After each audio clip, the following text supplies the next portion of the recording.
اعوذ باللہ السمیع العلیم من الشیطان الرجیم بسم اللہ الرحمن الرحیم ان ربکم اللہ الذی خلق السماوات والارض فی 6 ایام ثم استوى علی العرش یغشی اللیل النہار یطلبہ حثیثا والشمس والقمر والنجوم مسخرات بأمره الا له الخلق والامر تبارک اللہ رب العالمین۔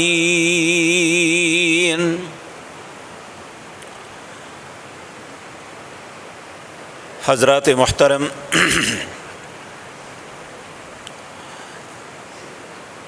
اللہ مالک نے اس کائنات کے اندر جتنی رنگینیاں، جتنی خوبصورتیاں پیدا کی ہیں، سب کی سب اپنے کلمہ کن کے ساتھ کی، جس کا تذکرہ قرآن کریم کے اندر بارہا مرتبہ آتا ہے۔ اللہ رب العزت فرماتے ہیں انما امرہ اذا اراد شیئا ان یقول له کن فیکون۔ جب اللہ رب العزت کسی کام کا ارادہ کرتے ہیں، صرف حکم دیتے ہیں ہو جا، وہ ہو جاتا ہے۔ لیکن 4 چیزیں ایسی ہیں جو اللہ نے اپنے بابرکت ہاتھوں سے بنائی، وہاں حکم نہیں دیا بلکہ اپنے بابرکت ہاتھوں سے ان کو بنایا۔ ان میں سب سے پہلی چیز جو نبی کریم صلی اللہ علیہ وسلم نے ہمیں بتلایا، وہ اللہ نے سب سے پہلے جو اپنے ہاتھ سے چیز بنائی وہ قلم ہے، جو انسان کے لیے علم اور جو نہیں جانتا اس کے جاننے کا سبب بنتی ہے۔ اس سے احساس ہوتا ہے کہ انسان کے لیے علم کتنا ضروری ہے، چیز کو جاننا کتنا ضروری ہے۔ دوسری چیز جو اللہ رب العزت نے اپنے ہاتھ سے بنائی وہ عرش معلی ہے، جس میں ہمارے مالک اور خالق مستوی ہیں۔ اس عرش کو اللہ نے اپنے ہاتھوں سے بنایا۔ تیسری چیز جو اللہ نے اپنے ہاتھ سے بنائی وہ میرے اور آپ کے باپ سیدنا آدم علیہ السلام ہے۔ اور چوتھی چیز اسی آدم اور اس کی اولاد کے لیے جو جنت ہے، جس کا اسے وارث بنانا ہے، جنت عدن کو اپنے ہاتھ سے سجایا۔ اسی لیے دنیا میں لوگ باغات بناتے ہیں، مکان تعمیر کرتے ہیں، سب کچھ بڑی بڑی خوبصورتیوں کے نقشے بنائے جاتے ہیں، انسانی عقل دنگ رہ جاتی ہے۔ لیکن جو اللہ نے بنایا ہے اس کے متعلق اللہ فرماتے ہیں ولا عین رأت، کسی آنکھ نے وہ دیکھا نہیں، ولا اذن سمعت، کسی کان نے وہ سنا نہیں، ولا خطر علی قلب بشر، کسی کے دل میں وہ کھٹکا بھی پیدا نہیں ہوا جو اللہ نے حضرت انسان کے لیے اپنی جنت کے اندر نعمتیں بنائی ہیں۔ اللہ ان کے حصول کے لیے ہمیں کوشش کرنے کی توفیق عطا فرمائے۔ تو میرے عزیز بھائیو، ان 4 چیزوں میں ایک کا تذکرہ آج آپ کے سامنے عرض کرنا ہے، وہ ہے اللہ کا عرش۔ اللہ کی ذات نے اسے ایک تو اپنی استوا کے لیے بنایا،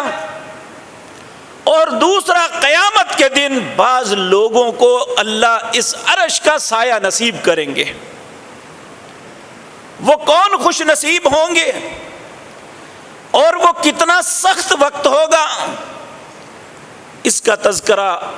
قرآن کریم میں بھی بعض مقام پہ آیا ہے۔ اللہ فرماتے ہیں یوم تبدل الارض غیر الارض، اس دن اس ساری زمین کو، سارے آسمانوں کو، اس ساری کائنات کو ختم کر کے ایک نئی زمین بچھائی جائے گی۔ اور اس زمین کی کیفیت کیا ہوگی؟ نبی کریم صلی اللہ علیہ وسلم نے فرمایا جس طرح تم روٹی پکاتے ہو اس کے اوپر کوئی ابھار نہیں ہوتا، جس وقت وہ ابھی توے پہ نہیں ڈالی جاتی، بالکل فلیٹ ہوتی ہے، اللہ اس طرح زمین کو بنا دیں گے، کوئی ٹیلا نہیں ہوگا، ایک جگہ سے دوسری جگہ تک ہر چیز نظر آئے گی۔ پھر اللہ اس زمین کے قریب سورج کو کر دیں گے۔ ایک حدیث میں آتا ہے کہ 1.25 نیزے کے مطابق سورج آ جائے گا۔ اس وقت سورج زمین سے کروڑوں نوری میل دور ہے، لیکن جب یہ سائیڈ سے سامنے آتا ہے تو انسانوں کی جلدیں جل جاتی ہیں، ان کے لیے دھوپ میں کھڑے ہونا مشکل ہو جاتا ہے۔ لیکن اے حضرت انسان، میرے اور آپ پہ یہ وقت آنے والا ہے کہ جب ہم سب کو اس میدان میں جمع کیا جائے گا اور اس میدان کے اندر ہر انسان اپنے گناہوں کے مطابق پسینے میں غرق ہو جائے گا۔ نبی کریم صلی اللہ علیہ وسلم نے فرمایا، ہر انسان اس کے ذمے جو کوتاہیاں گناہ ہیں، جو بے توبہ وہ فوت ہو گیا، اس کے اوپر جو لوگوں کے حقوق ہیں، اس نے جو لوگوں کے حق دبائے ہوئے ہیں، اس نے جو کسی پہ ظلم و ستم کیا ہوا ہے، یا اس نے اللہ کے حقوق کو ادا نہیں کیا ہوا، وہ جو گناہ ہوں گے اس کے مطابق بعض لوگ اپنی ایڑیوں کے برابر اپنے پسینے میں ہوں گے، اور وہ سورج اتنی تمازت کے ساتھ ہوگا کہ وہ پانی کھولتا ہوا انسان کے جسم کو جلا رہا ہوگا، العیاذ باللہ۔ کچھ ایسے لوگ ہوں گے جن کے ٹخنوں تک وہ پسینہ ہوگا۔ آپ نے فرمایا کچھ ایسے ہوں گے جن کی آدھی پنڈلیاں پسینے میں غرق ہوں گی، اور کچھ ایسے ہوں گے جن کے گھٹنوں تک علی ھذا القیاس جسم کے مختلف حصوں کو گنتے ہوئے نبی کریم صلی اللہ علیہ وسلم نے فرمایا کہ بہت سے لوگ ایسے ہوں گے ان کے یہاں تک پانی ہوگا، وہ پانی آدھا منہ میں ہوگا، جس طرح گھوڑے کے منہ میں لگام ڈالی ہوتی ہے، اس طرح۔ پھر آپ نے اپنے ہاتھ سے اشارہ کیا کہ کئی لوگ سر کے پوری طرح اس پسینے کے اندر ڈوبے ہوئے ہوں گے۔ یوم لا ظل الا ظلک، اس دن کوئی سایہ انسان کے لیے نہیں ہوگا،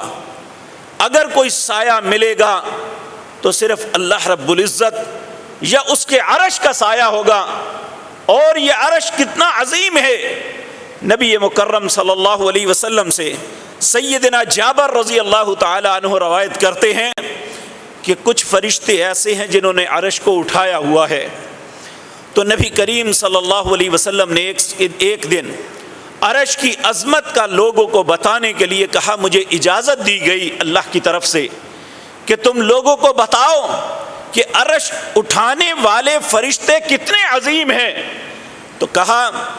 اذن لی ان احدث عن ملک من ملائکۃ اللہ من حملۃ العرش، مجھے اللہ نے اجازت دی کہ اللہ کے جن فرشتوں نے اللہ کے عرش کو اٹھایا ہوا ہے ان کی کیفیت کیا ہے۔ نبی کریم صلی اللہ علیہ وسلم آپ نے فرمایا، انما بین شحمۃ اذنہ الی عاتقہ میسرۃ 700 عام، ان کی یہ کان کی لو جو ہے، اس لو سے لے کر ان کے یہ کندھے کے درمیان جو فاصلہ ہے، 700 سال تک ایک سوار اپنے گھوڑے کو بھگاتا رہے، جتنی دور وہ پہنچے گا اتنے ان اللہ کے فرشتوں کی اس لوک سے لے کر ان کی گردن، ان کی یہ کندھے تک فاصلہ ہے، وہ کتنے عظیم ہوں گے، اور اس کے علاوہ اللہ کا عرش کتنا عظیم ہوگا۔ نبی کریم صلی اللہ علیہ وسلم نے فرمایا، یہ بات مجھے میرے رب نے بتائی کہ اللہ کا عرش جو ہے اس کے مقابلے میں اس زمین و آسمان کی حیثیت یہ ہے جس طرح ایک بہت بڑا میدان ہے، اس میں ایک آپ رنگ پھینک دیں، جو رنگ ہے اس کی جو کیفیت میدان کے سامنے ہے، اللہ کے عرش کے مقابلے میں اس کائنات کی حیثیت ہے۔ اللہ رب العزت نے اس کے متعلق قرآن کریم کے اندر فرمایا رب العرش العظیم، اللہ وہ ذات پاک ہے جو عرش عظیم کا رب ہے۔ اور دوسرے مقام پہ فرمایا رب العرش الکریم، اللہ وہ ذات پاک ہے جو عزت والے عرش کا رب ہے۔ یہ وہ چیز ہے جو انسانوں کو سایہ عطا کرے گی۔ نبی کریم صلی اللہ علیہ وسلم آپ نے ارشاد فرمایا سبعۃ، 7 قسم کے لوگ ہیں۔ یہ گزارشات کرنے کا مقصد صرف اور صرف یہ ہے کہ ہم ان صفات کو اپنے اندر پیدا کریں جو اس دن کی سختی کے اندر جن خوش نصیبوں کو اللہ اپنے عرش عظیم کا سایہ عطا فرمائے گا، اللہ ہمیں بھی ان میں شامل فرما لے۔ تو میرے عزیز بھائیوں، سب سے پہلی بات نبی کریم صلی اللہ علیہ وسلم نے بتائی، اس حدیث کے اندر 7 ہیں، اس کے علاوہ بھی کئی احادیث میں اور لوگوں کا تذکرہ بھی آتا ہے جن کے اندر وہ صفات بھی ہوں گی، تو انہیں بھی اللہ اپنے عرش کا سایہ نصیب فرمائیں گے جس دن یوم لا ظل الا ظلہ، اس دن کوئی سایہ نہیں ہوگا اللہ کے اس بنائے ہوئے سائے کے علاوہ۔ تو اللہ رب العزت نبی کریم فرماتے ہیں سبعۃ یظلہم اللہ فی ظلہ، یہ وہ لوگ ہیں 7 جنہیں اللہ رب العزت اپنے بنائے ہوئے عرش کے سائے میں انہیں جگہ عطا فرمائیں گے۔ وہ کون لوگ ہیں؟ نمبر 1، نبی کریم صلی اللہ علیہ وسلم نے فرمایا الامام العادل، عدل کرنے والا حاکم۔ اب حاکم سے فوراً ذہن میں ایک بات آتی ہے کہ حاکم بادشاہ کو کہتے ہیں، نہیں میرے بھائیوں، ایک ملازم سے لے کر ملک کے حکمران تک ہر شخص کو کسی نہ کسی ذمہ داری عطا ہوئی ہوتی ہے، جس کی وضاحت رسول اللہ صلی اللہ علیہ وسلم نے فرمائی کلکم راع وکلکم مسئول عن رعیتی، ہر بندہ ذمہ دار ہے، ہر بندہ جو ہے وہ امام ہے، وہ حاکم ہے، کسی نہ کسی دائرہ کار کا، صرف ملک کا حاکم نہیں۔ اگر ملک کی بات کی جائے تو ملک کا حکمران یہ حاکم ہے پوری رعایا کا، اور اسی طرح صوبائی صدور جو ہوتے ہیں وہ اپنے صوبے کے بنیاد پہ، جو شہری حاکم ہوتے ہیں وہ الگ، حتیٰ کہ ایک گھر کے اندر بھی ایک حاکم ہوتا ہے، جس کا تذکرہ اس حدیث میں نبی کریم صلی اللہ علیہ وسلم آپ نے فرمایا والرجل راع فی اہلہ وہو مسئول عن رعیتہ، ہر بندہ اپنے اہل و عیال، اپنے خاندان، جس کا وہ سربراہ ہے، جس کا وہ کفیل ہے، یہ اس کا امام ہے، یہ ان کا حاکم ہے، وہو مسئول عن رعیتہ، اللہ اس کی رعیت کے متعلق سوال کرے گا۔ اور پھر فرمایا والمرأۃ راعیۃ فی بیت زوجہا، جو گھر میں عورت ہے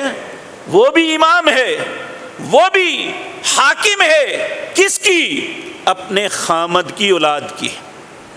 اپنے خامد کے مال کی، اپنے خامد کے گھر،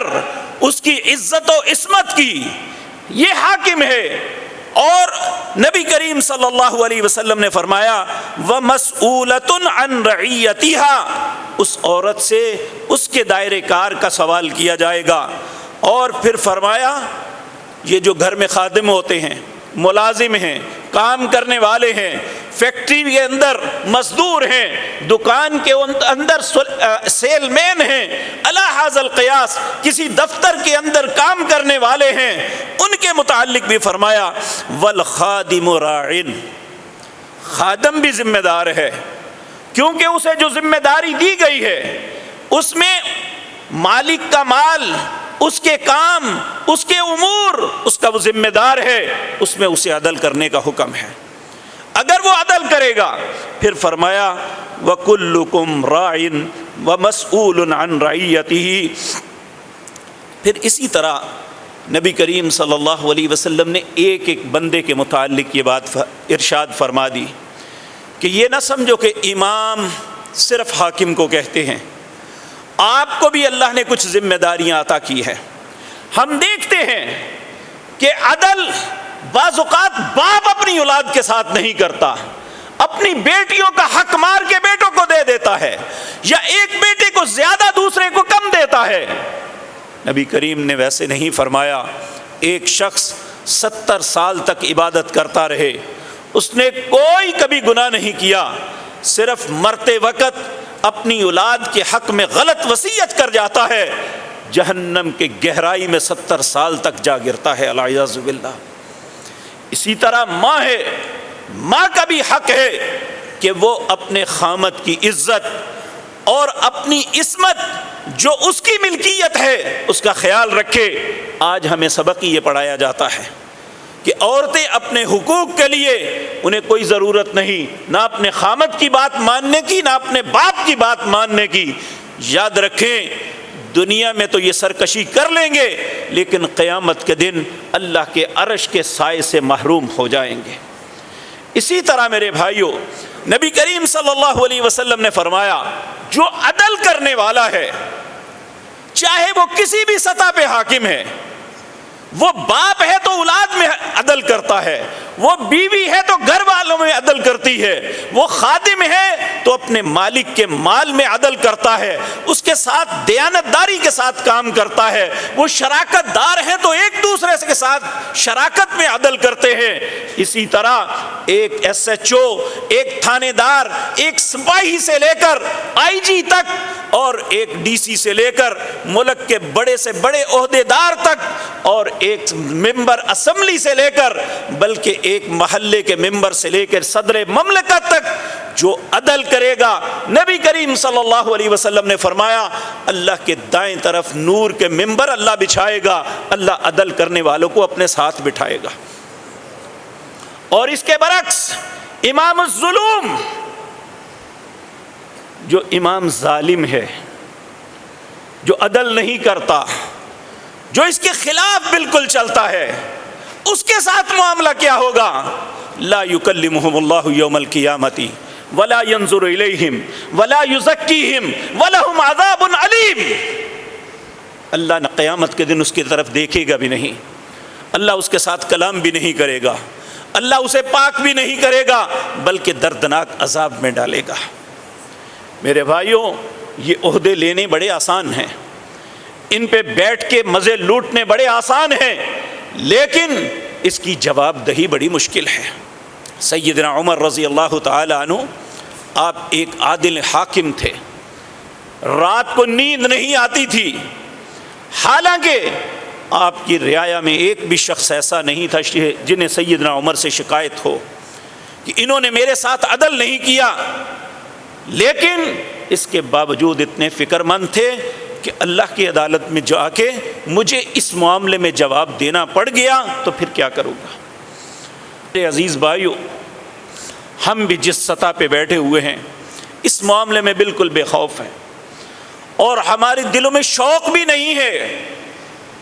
کہ ہم ایسا کام کر گزریں، ہم سے ایسے اعمال ہو جائیں کہ قیامت کے دن کی تاریکیوں اور سورج کے قریب آنے کے بعد جو انسانوں کی حالت ہوگی، اللہ اس سے ہمیں بچا کے اپنے عرش کا سایہ نصیب فرما دے، اس کا شوق بھی نہیں ہے۔ اور حقیقت بات یہ ہے، اس میں بہت سے ہمارے علماء کا کردار بھی ہے جنہوں نے ایصال ثواب کا جھوٹا جو ہے کانسیپٹ دے کے لوگوں کو ایک ایسے رستے پہ چلا دیا کہ ہر آدمی لاپرواہ ہو گیا، کوئی بات نہیں، میرے بیٹوں کے پاس پیسے ہیں، وہ پیسے لگا کے سپارے پڑھوا لیں گے، وہ پیسے لگا کے بچوں کو روٹی کھلوا دیں گے، وہ ایسے کر دیں گے۔ مرنے والے نے ساری زندگی کبھی ایک پارا نہ پڑھا ہو تو اس کو مرنے کے بعد بڑے پارے یاد آ جاتے ہیں کہ اس کے مرنے پہ اتنا ایصال و ثواب کر دو۔ چاہیے تو یہ تھا کہ ہم اپنا حق آپ لے کے جاتے، ہم خود اپنی نمازوں کو لے کے جاتے، اپنے قرآن کی تلاوت کو لے کے جاتے، رمضان کے روزے لے کے جاتے، اللہ کی بارگاہ میں نیک اعمال لے کے جاتے کہ ہمیں کبھی شرمندگی کا سامنا نہ کرنا پڑتا۔ آپ ذرا اپنی زندگی میں تصور فرمائے کہ بعض اوقات انسان بھول جاتا ہے، پیسے گھر رہ گئے، جا کے دکان سے سودا نکلوا لیا، جب اس نے بل بنا کے ہمارے ہاتھ میں تھمایا، پاکٹ میں ہاتھ ڈالا تو پیسے ہی نہیں ہیں، تو کتنی شرمندگی ہوتی ہے۔ حالانکہ ہم جا کے لا سکتے ہیں، لیکن اس وقت کیا کیفیت ہوتی ہے، پسینہ آ جاتا ہے، یہ میرے ساتھ کیا بنا، میری عزت خاک میں مل گئی کہ میں گھر میں پیسے، بھائی میں معذرت چاہتا ہوں، میں پیسے گھر میں بھول گیا، میں اسے لے کے آتا ہوں، وہ تو لے آئے، لیکن قیامت کے دن اگر یہ نیک اعمال سے پاکٹ خالی ہوئی تو پھر کہیں سے نہیں کچھ بھی ملے گا۔ یہ دھوکہ ہے کہ فلاں دے دے گا، فلاں کر دے گا، فلاں ایسا ہو جائے گا۔ من ذا الذی یشفع عندہ الا باذنہ، کون ہے جو اللہ کی اجازت کے بغیر اس دن سفارش بھی کر سکے گا؟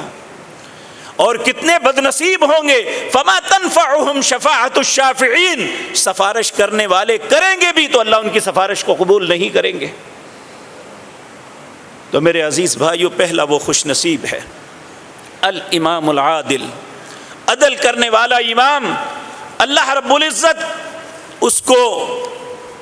اپنے عرش کے سائے میں سایہ نصیب فرمائیں گے۔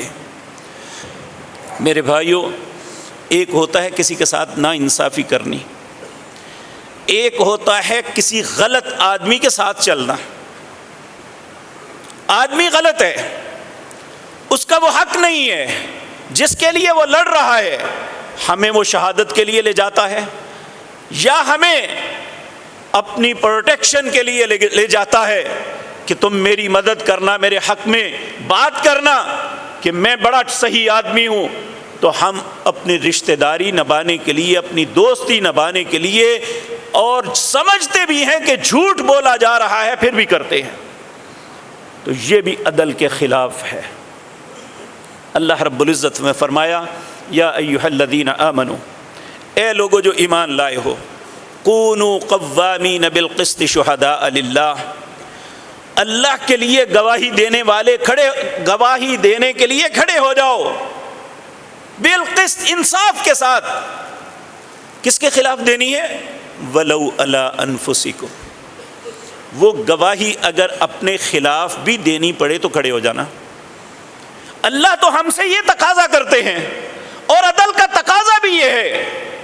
اور صحابہ کرام، آج تو سوچا بھی نہیں جا سکتا، صحابہ کرام میں ایسے لوگ تھے، غلطی ہو جاتی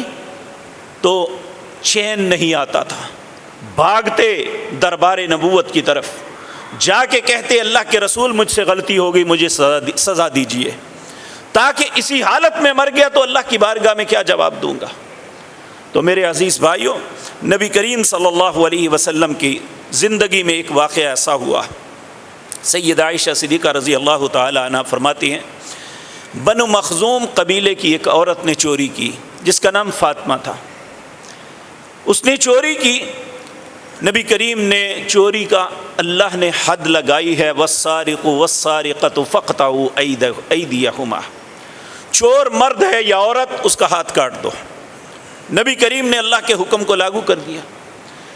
اب قریش کے سردار جو ہے بڑے پریشان ہوئے کہ بڑے گھر کی بی بی ہے، کوئی سفارش ڈھونڈو، کوئی بندہ تیار نہ ہو۔ نبی کریم کے ایک منہ بولے بیٹے تھے زید، ان کے بیٹے اسامہ نبی کریم اس سے بڑی پیار کرتے تھے، اسامہ بن زید رضی اللہ تعالی عنہ۔ لوگوں نے ان سے عرض کیا، پتہ تھا کہ نبی کریم اس سے بڑا پیار کرتے ہیں، اسے کہا، بڑا مجبور کیا کہ آپ نبی کریم کے پاس سفارش کریں کہ یہ خاندانی عورت ہے، آپ اسے چھوڑ دیں، یہ ہمارے لیے بڑی بدنامی کا سبب بنے گی۔ حضرت زید، اسامہ بن زید مجبوراً ان کے کہنے پہ چلے گئے۔ جب جا کے نبی کریم سے التماس کی، اے اللہ کے پاک حبیب صلی اللہ علیہ وسلم، اس عورت کو آپ چھوڑ دیجئے، تو نبی کریم غصے میں آ گئے۔ آپ نے فرمایا، اتشفع من حد من حدود اللہ، کیا تم میرے پاس اس بات میں سفارش کرتے ہو جس حد کو اللہ نے مقرر کیا ہوا ہے، کہ میں اللہ کی بات میں تمہاری سفارش کو قبول کر لوں؟ ثم قام، پھر آپ کھڑے ہو گئے، فاخطب، آپ نے خطبہ دیا، ثم قال، پھر آپ یہ فرمانے لگے، اما بعد انما اہلک الذین قبلکم، تم سے پہلے لوگ جتنے ہلاک ہوئے، بربادی ان کا مقدر بن گئی کہ ان میں اگر کوئی شرفاء بڑے گھر کا مرد یا عورت چوری کرتی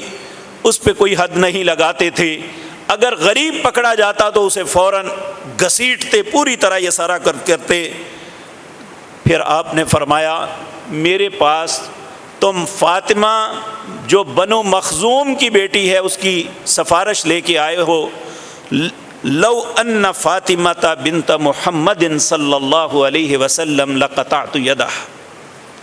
اگر میری بیٹی یعنی محمد کی بیٹی صلی اللہ علیہ وسلم فاطمہ بھی چوری کرتی تو میں اس کا ہاتھ بھی کاٹ دیتا، تم تو ایک اور عورت کے لیے میرے پاس آئے ہو۔ یعنی یہ وارننگ تھی کہ برا آدمی کوئی ہے اس کی سفارش کرنا یہ بھی عدل کے خلاف ہے، اس کے ساتھ جا کے اس کا ساتھ دینا یہ بھی عدل کے خلاف ہے۔ اگر ہم چاہتے ہیں کہ اللہ ہمیں اپنے عرش کا سایہ اس دن نصیب کرے، یوم لا ظل الا ظلہ، جس دن اس سائے کے علاوہ کوئی سایہ نہیں ہوگا، تو ہماری زندگی میں عدل ہونا چاہیے۔ نمبر 2، نبی کریم صلی اللہ علیہ وسلم نے فرمایا وَشَابٌ نَشَأَ فِي عِبَادَةِ رَبِّهِ، جوانی کی عمر ایسی ہوتی ہے جس میں انسان پہ لاابالی پن بہت زیادہ ہوتا ہے، انسان پرواہ نہیں کسی چیز کی کرتا، بلکہ ہمارے ہاں ایک ضرب المثل ہے، جوانی مستانی ہوتی ہے۔ اس وقت ہر جوان یہ سمجھتا ہے کہ جو میرے من میں ہے کروں، لیکن ایسے وقت میں جب انسان کے اندر خوبصورتی بھی ہے، اس کے جسم میں تازگی بھی ہے، اس کے اندر قوت و طاقت بھی ہے اور وہ سب کچھ کر سکتا ہے، اس کے باوجود وہ یہ نہیں سوچتا کہ ابھی وقت آئے گا تو کروں گا، وہ اپنی جوانی میں اللہ کی عبادت کرتا ہے، اور یہ عبادت خوش دلی سے کرتا ہے۔ ایک ہے ماں باپ کی مجبوری پہ کرنا، ایک ہے کسی کے لحاظ سے کرنا، ایک ہے اپنی خوش دلی سے کرنا۔ ایسا جوان جو نماز اپنی خوش دلی سے پڑھتا ہے، جو روزہ خوش دلی سے رکھتا ہے، جو نیک اعمال خوش دلی سے کرتا ہے، جو خوش دلی سے برائی سے بچتا ہے، نبی کریم صلی اللہ علیہ وسلم نے فرمایا ایسے جوان پہ اللہ کو اتنا پیار آتا ہے جب کوئی سایہ نہیں، یوم لا ظل الا ظلہ، اللہ کے اس سائے کے علاوہ کسی کا سایہ نہیں ہوگا، اللہ اس نوجوان کو اپنے عرش عظیم کا سایہ نصیب فرمائے گا۔ کیونکہ جوانی کی عمر ایسی ہوتی ہے جس میں انسان کا دھیان اس طرف کم جاتا ہے۔ میرے عزیز بھائیوں، یہ ایک ایسی عمر ہے جس کے متعلق اللہ نے قیامت کے دن سوال بھی کرنا ہے۔ نبی کریم صلی اللہ علیہ وسلم نے فرمایا قیامت کا دن جو 50,000 سال کا ہوگا، ابن آدم اپنے دونوں قدموں میں ایک قدم بھی ہلا نہیں سکے گا جب تک 4 چیزوں کا جواب نہیں دے لے گا۔ پہلا سوال یہ ہوگا میں نے تمہیں زندگی دی کہاں گزاری، میں نے تمہیں جوانی دی کہاں برباد کی، میں نے مال دیا پہلے بتا کہاں سے لیا تھا۔ پھر چوتھا سوال ہوگا اس مال کو خرچ کہاں کیا تھا۔ تو میرے بھائیوں، ہم 2 قدموں میں، ابھی انشاءاللہ چند دن کے بعد رمضان آنے والا ہے، بہت سے خوش نصیب قیام اللیل کریں گے اللہ کی توفیق سے۔ اس قیام اللیل کے اندر ہم دیکھتے ہیں حافظ صاحب جب اپنی قرات کو لمبا کر دیتے ہیں، کبھی ہم ایک قدم پہ کھڑے ہوتے ہیں، کبھی دوسرے قدم پہ، ایک قدم اگر تھک جاتا ہے تو سستانے کے لیے دوسرے قدم پہ ہاتھ رکھ لیتے ہیں۔ اس وقت ہماری کیا کیفیت ہوگی جب دونوں قدموں میں ایک قدم بھی ہلا نہیں سکیں گے، سال ہر سال گزر جائیں گے، ہمیں ان 4 چیزوں کا جواب دینا پڑے گا۔ تو اس وقت وہ نوجوان کتنا خوش نصیب ہوگا، وہ نوجوان کتنا خوش ہوگا جس پہ اللہ رحم کرتے ہوئے سب سے الگ کر کے کہے گے تو نے اپنی جوانی میری عبادت میں گزاری، تو نے اس وقت بھی تیرے پاس سارے وسائل ہونے کے باوجود تو برائی کے رستے پہ نہیں چلا، تو شوخی سے زندگی بسر نہیں کی، جا آج عرش کے سایہ تمہیں عطا کرتا ہو، اللہ نصیب میں کر دے۔ تیسرا آدمی وہ وَرَجُلٌ قَلْبُهُ مُعَلَّقٌ فِي الْمَسَاجِدِ، وہ آدمی جس کا دل معلق ہے مسجد میں، کیا مطلب وہ اپنا دل جو ہے نکال کے مسجد میں لٹکا دے؟ نہیں، نماز پڑھ کے گیا، اپنے کام پہ لگ گیا، اگر ملازم ہے تو اپنی ملازمت کے کام کر رہا ہے، اگر دکاندار ہے تو اپنی دکانداری کر رہا ہے، اگر فیکٹری آنر ہے تو اپنے کام میں مصروف ہے، اگر وہ ذمہ دار ہے تو اپنی کاشتکاری میں مصروف ہے، لیکن اس کے دل میں یہ ہے کہ میں فجر پڑھ کے آیا ہوں، کب وقت ظہر کا ہو تو میں پھر اللہ کے گھر کی طرف لوٹ جاؤں۔ اس کے دل کی کیفیت یہ ہوتی ہے، ظہر پڑھ کے آیا تو عصر کا انتظار کرتا ہے، عصر پڑھ کے آیا تو مغرب پڑھ کے آیا تو عشاء، رات کو سویا تو یہی سوچ کے سویا، اے اللہ مجھے فجر کے وقت جگا دینا۔ یہ اس کا معلق ہے دل ہر وقت اللہ کے گھر کی طرف کہ میں کب اللہ کی ملاقات کے لیے مالک کے حضور پیش ہو جاؤں۔ آپ دیکھیں کہ اگر کوئی بڑا آدمی ہمیں ملاقات کے لیے وقت دیتا ہے تو کئی دن تک ذہن میں مسلط رہتا ہے کہ میں فلاں دن میری ملاقات ہے فلاں سے، فلاں آفیسر سے، فلاں مملکت کے سربراہ سے یا فلاں بڑے آدمی سے۔ اگر ہمارے ذہنوں میں دن سے لے کر رات تک ایک ہی خیال رہتا ہے تو یہ تو دنیا جہان کا مالک ہے۔ تو ہمیں تو بہت زیادہ اس کے متعلق ہونا چاہیے۔ کہا ایسا شخص جس کا قلب معلق ہے اللہ کے گھر کے ساتھ، کہ وہ ہر وقت یہی سوچتا ہے کہ ایک نماز پڑھی ہے تو دوسری کا انتظار کرتا ہے۔ اور میرے بھائیوں، نماز کا انتظار یہ اتنا خوبصورت ہے، اور نماز پڑھ کے اپنی جگہ پہ بیٹھنا یہ اتنا خوبصورت عمل ہے۔ اللہ کچھ فرشتوں کو اسپیشلی بھیجتے ہیں اس بندے کے لیے، جب تک وہ باوضو نماز کا انتظار کرتا ہے اور نماز کے بعد جب تک باوضو بیٹھا رہتا ہے، اللہ کے وہ فرشتے اس کے لیے دعائیں کرتے ہیں، اللہم اغفر لہ ورحمہ، اے اللہ اسے معاف کر دے، اس پہ رحم کر دے۔ وہ فرشتوں کی دعا کا مستحق بنتا ہے، اور قیامت کے دن جب کوئی سایہ نہیں ہوگا، اللہ رب العزت اس انسان کو کہیں گے تو نے میرے لیے اپنے دل کو میری عبادت کے لیے معلق رکھا، میرے گھر کے لیے معلق رکھا، آج میرے عرش کے سائے کے نیچے تو بھی آ جا۔ تو میرے بھائیو، آج تو ہمیں پرواہ ہی نہیں، اگر نماز پڑھتے بھی ہیں تو صرف نماز پڑھتے ہیں، اس کے وقت کا ہمیں کوئی احساس نہیں ہوتا۔ جبکہ نبی کریم صلی اللہ علیہ وسلم نے ایک دن صحابہ کے سامنے کہا، ای الاعمال افضل عند اللہ، مجھے بتاؤ سب سے بہترین عمل کون سا ہے اللہ کے نزدیک؟ انہوں نے کہا اللہ اور اس کے رسول جانتے ہیں۔ آپ نے فرمایا الصلاۃ لوقتہا، نماز کو اس کے وقت پہ ادا کرنا۔ ایک حدیث میں آتا ہے الصلاۃ لاول وقتہا، نماز کو اس کے پہلے وقت پہ ادا کرنا۔ تو ہم اگر نماز پڑھتے بھی ہیں تو صرف اس کی تعداد کو پورا کرنے کے لیے، جبکہ ہمیں جس طرح ایک اچھے دوست سے ملنے کی خواہش انسان کے دل میں ہوتی ہے، اس طرح اللہ کی ملاقات کے انسان کے دل میں محبت اور چاہت ہونی چاہیے۔ اللہ ہمیں ایسا مسلمان بنا دے کہ جس کا دل معلق ہو اللہ کے گھر کے ساتھ۔ اور پھر فرمایا چوتھا آدمی وہ ہے وَرَجُلَانِ تَحَابَّا فِي اللَّهِ اجْتَمَعَا عَلَيْهِ وَتَفَرَّقَا عَلَيْهِ۔ دو ایسے بندے، یہاں پہ ایک بات عرض کر دوں، شریعت کے احکامات عمومی طور پہ مخاطب مرد ہوتے ہیں، لیکن اس میں خواتین بھی اسی طرح ہیں جس طرح مرد ہیں۔ اسی لیے بعض اوقات نبی کریم کی ازواج نے کہا کہ ہمیشہ ہر بات مردوں کو مخاطب کیا جاتا ہے تو عورتوں کو بھلا کیوں چھوڑا جاتا ہے؟ اس وقت پھر اللہ نے سورۃ احزاب کی آیت اتاری، ان المسلمین والمسلمات والمؤمنین والمؤمنات والقانتین والقانتات والصادقین والصادقات والصابرین والصابرات والخاشعین والخاشعات والمتصدقین والمتصدقات والصائمین والصائمات والحافظین فروجہم والحافظات۔ اللہ نے کہا نہیں، یہ سب برابر ہے۔ تو یہ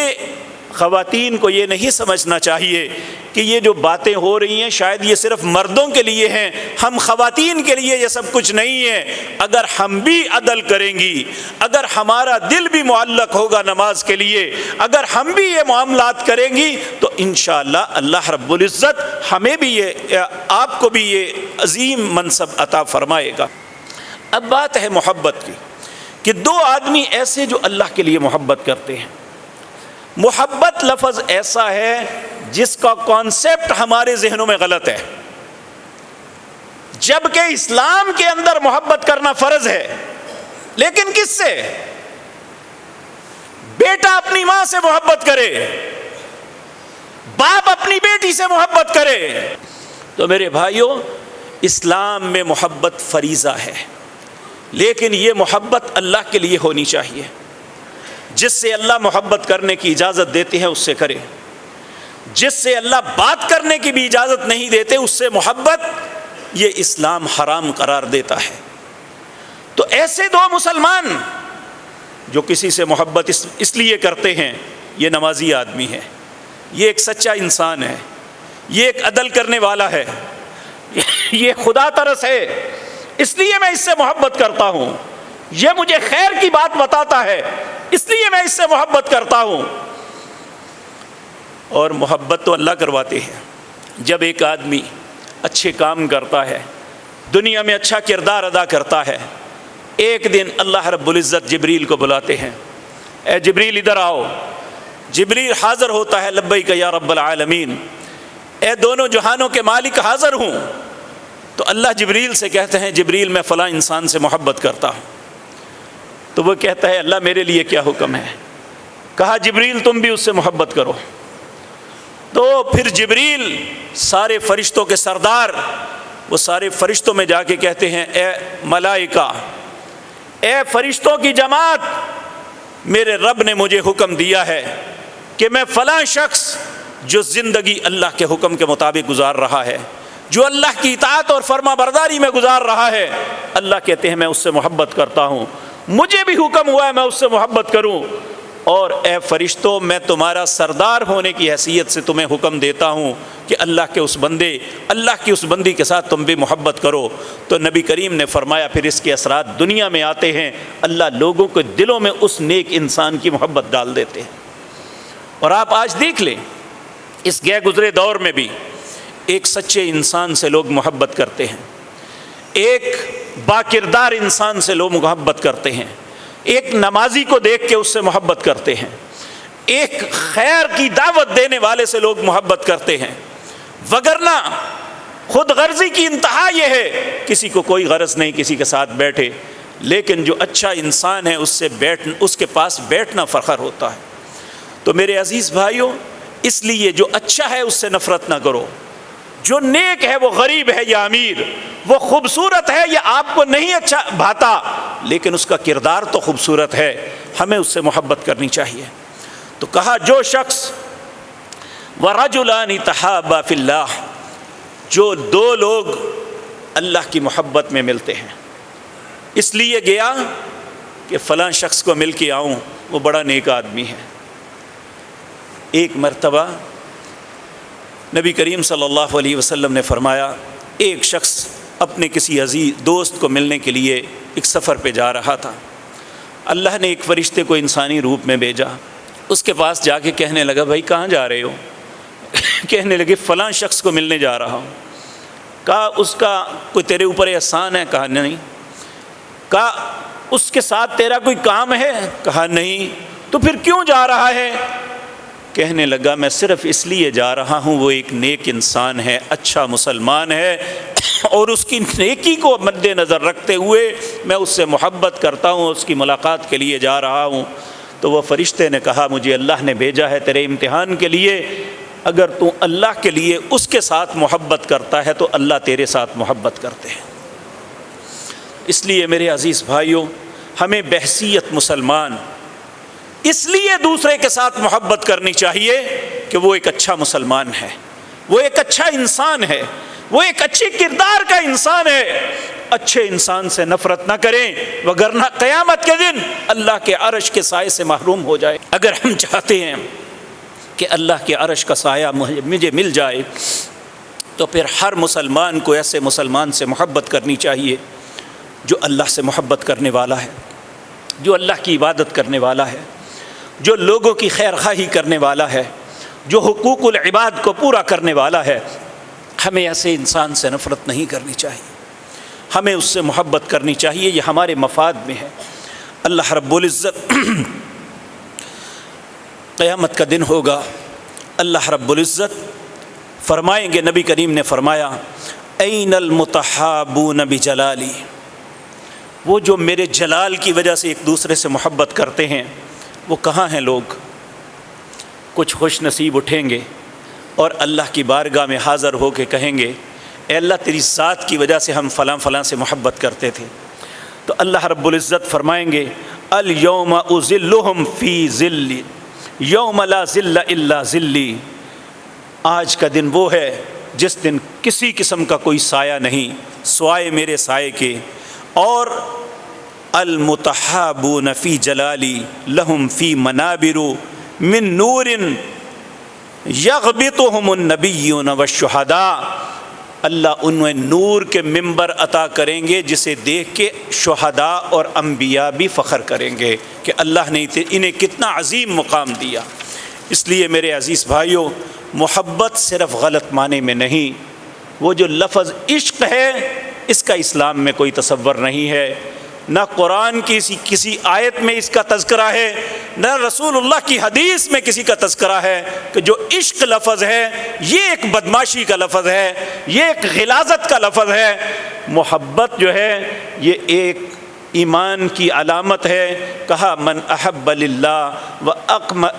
وابغض للہ ومنع للہ فقد استکمل الایمان، جس نے اللہ کے لیے محبت کی، اللہ کے لیے نفرت کی، اللہ کے لیے عطا کیا، اللہ کے لیے کسی سے روکا، وہ شخص اپنے ایمان کو مکمل کر گیا۔ اللہ ہمیں بھی ایسا ایمان نصیب فرمائے کہ ہم مسلمانوں سے محبت کریں اور مسلمان خواتین ان کا احترام کریں، ان کی حرمت، ان کی عزت، ان کی عصمت کا خیال کریں، اور ہماری محبت کے مستحق خواتین میں ہماری ماں ہے، ہماری بیوی ہے، ہماری بیٹیاں ہیں، ہماری بہنیں ہیں، ان سے پیار کریں۔ یہ اللہ رب العزت کا حکم ہے۔ اللہ رب العزت ہمیں ایسی محبت ہی نصیب فرمائے۔ اور پھر فرمایا ایک شخص وہ ہے وَرَجُلًا، ایسا آدمی جسے ایک خوبصورت عورت دعوت گناہ دیتی ہے اور وہ خود کہتی ہے حیت لک، آ تو میرے ساتھ بدکاری کر۔ اسے یوسف علیہ السلام کی بات کو یاد رکھنا چاہیے، انہوں نے کہا تھا قال معاذ اللہ، میں اللہ سے ڈرتا ہوں، اللہ کی پناہ میں آتا ہوں۔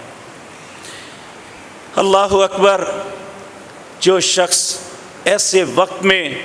اس کی برائی کی دعوت کو دھدکار دیتا ہے، نہیں قبول کرتا، یا ایسی عورت جسے خوبصورت مرد جو اس کے دل کو بھی بھاتا ہے وہ اسے دعوت گناہ دیتا ہے، وہ اسے دھدکار دیتی ہے، اللہ قیامت کے دن ایسے مرد اور عورت کو اپنے عرش کا سایہ نصیب فرمائیں گے۔ تو میرے بھائیوں، آج ہمارا میڈیا اور ہمارے ڈرامے، ہماری ہر چیز ہمیں کس چیز کی دعوت دیتی ہے؟ ہم انڈیا اور کفار کی دیکھا دیکھی، ہر شخص سوچتا ہے، مرد سوچتا ہے میری ایک گرل فرینڈ ہونی چاہیے، اور عورت سوچتی ہے میرا ایک بوائے فرینڈ ہونا چاہیے۔ واللہ باللہ ثم اللہ، یہ جہنم کا رستہ ہے۔ ایک خامد کو چاہیے کہ اپنی بیوی کو اپنی دوست بنائے، ایک بھائی کو چاہیے کہ وہ اپنی ماں، اپنی بیٹی، اپنی بہن کو دوست بنائے۔ یہی اللہ نے اس سے اجازت دی ہے، اس کے علاوہ کسی عورت کے ساتھ دوستی کرنے کا حق اللہ نے ہمیں نہیں دیا۔ تو جو شخص اللہ رب العزت کے اس حکم کی تعمیل کہ اللہ نے فرمایا وَلَا تَقْرَبُوا الزِّنَا، نبی کریم صلی اللہ علیہ وسلم نے فرمایا کہ اگر میں کسی غیر عورت کو صرف ہاتھ لگاؤں نا، میں اس سے بہتر سمجھتا ہوں کہ ایک کیل لے کے میرے سر میں وہ پیوست کر دیا جائے۔ تو ہم جاتے جاتے جان بوجھ کے دوسری عورت کو ہاتھ لگاتے ہیں، العیاذ باللہ۔ تو اللہ رب العزت نے فرمایا، نبی کریم نے فرمایا، اور ایک وہ شخص، اللہ اکبر، وَرَجُلٌ تَصَدَّقَ أَخْفَىٰ حَتَّىٰ لَا تَعْلَمُ شِمَالُهُ مَا تُنْفِقُ يَمِينُهُ، ایک آدمی خرچ کرتا ہے تو اس کے بائیں ہاتھ کو پتہ نہیں ہوتا اس کے دائیں ہاتھ میں کیا خرچ کیا۔ میں اس کی عملی صورت کئی دفعہ حرم کے اندر دیکھی ہے کہ وہاں بزرگ لوگ بیٹھے ہوتے ہیں، اس کے پاس آ کے کان میں کوئی سوال کرتا ہے، وہ اپنی پاکٹ میں ہاتھ ڈالتے ہیں، جو ہاتھ میں آیا وہ تھما دیتے ہیں، وہ نہیں دیکھتے یہ 10 ریال تھے یا 500 ریال تھے، کیونکہ ان کا سب سے بڑی کرنسی ریال میں 500 ریال ہے، جو ہمارے 5000 سے بھی زیادہ ہے۔ تو میرے عزیز بھائیوں، جب اللہ کے راستے میں دو تو گن کے نہ دو، اس طرح دو کہ اللہ تمہیں بھی بغیر حساب کے عطا کرے۔ تو 7واں انسان وہ ہے جو اللہ کے راستے میں خرچ کرتا ہے اور وہ نہیں دیکھتا۔ 6واں شخص وہ ہے جو خرچ کرتے ہوئے دائیں ہاتھ سے خرچ کرتا ہے تو بائیں ہاتھ میں نہیں پتہ چلتا۔ اور 7واں وہ خوش نصیب ہے، وَرَجُلٌ ذَكَرَ اللَّهُ خَالِيًا، وہ اکیلا بیٹھا ہوا ہے، اللہ کا ذکر، قرآن کی تلاوت کر رہا ہے، کوئی حدیث کی کتاب پڑھ رہا ہے، یا کوئی نصیحت کی باتیں، یا دل میں خیال ہی آ جاتا ہے قبر کا، جہنم کا، اللہ کے سامنے کھڑے ہونے کا، آنکھوں میں آنسو نکل آتے ہیں۔ یہ نہیں لوگوں کو دکھانے کے لیے نہیں، اکیلا بیٹھا ہوا ہے، کوئی دیکھنے والا نہیں، اور ایسے وقت میں اپنے گناہوں کو یاد کر کے رو پڑتا ہے۔ نبی کریم صلی اللہ علیہ وسلم نے فرمایا، ایسی حالت میں ایک مکھی کے سر کے برابر اگر کسی کی آنکھ سے آنسو نکل جائے، اللہ اس آنکھ پہ جہنم کی آگ کو حرام کر دیتے ہیں۔ تو مجھے اور آپ کو سوچنا چاہیے، کیا کبھی اکیلے بیٹھے ہوئے ہم نے اپنی سابقہ زندگی پہ غور کیا؟ کبھی اللہ سے ڈرتے ہوئے روئے اس کے سامنے؟ ہم اپنی حاجتوں کے لیے، رزق کی فراوانی کے لیے، کاروبار کی وسعتوں کے لیے تو بہت روتے ہیں، کاش ہماری آنکھوں سے یہ رونا بھی نکل آئے کہ اللہ ہمیں قبر کے عذاب سے بچا لینا، اللہ ہمیں جہنم کے عذاب سے بچا لینا، اے اللہ قیامت کی سختیوں میں تو ہماری مدد فرمانا۔ تو میرے عزیز بھائیوں، یہ اللہ رب العزت قیامت کا دن جو بڑا سخت دن ہوگا، جس میں کوئی سایہ نہیں ہوگا اللہ کے عرش کے سائے کے علاوہ، اور 7 لوگ ہیں جنہیں اللہ اپنے عرش کا سایہ نصیب فرمائیں گے، اس کا تذکرہ تفصیل کے ساتھ آپ کے سامنے عرض کیا۔ اللہ رب العزت سے دعا ہے، اللہ ان صفات میں کوئی صفت ہمیں اپنے اندر پیدا کرنے کی توفیق عطا فرما دے، تاکہ قیامت کی سختیوں میں ہم اللہ کی بارگاہ میں سرخ روح ہو جائیں۔ اقول قولی ھذا واستغفر اللہ۔